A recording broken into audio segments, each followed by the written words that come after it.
Okay, here is a quick tutorial on adding an indicator light to your Holley Pro Dash. So you start out, you need to get into program mode.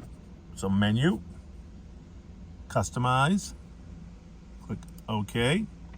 And then you go roughly where you're gonna put your icon, but you can move it anywhere, so it doesn't really matter in the end. So we right click, we click add. In the Holley system, these are called gauges, even the icons. So we're going to add a gauge.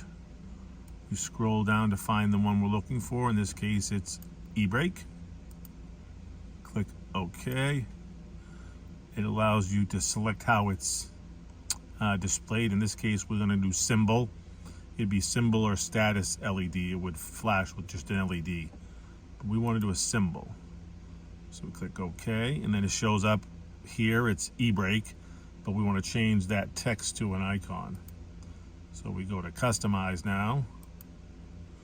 Up the top where it says label, select e-brake, and you can clear what's there. And here's the symbols in the keypad. You find the symbol you're looking for. In this case, we want the parking brake. Click OK.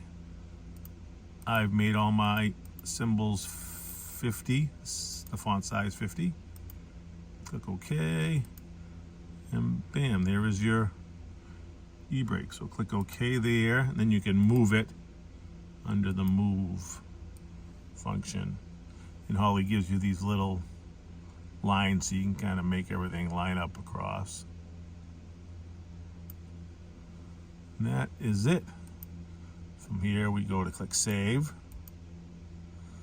and there's the e-brake.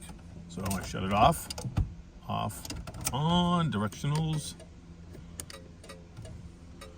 high beams, good to go.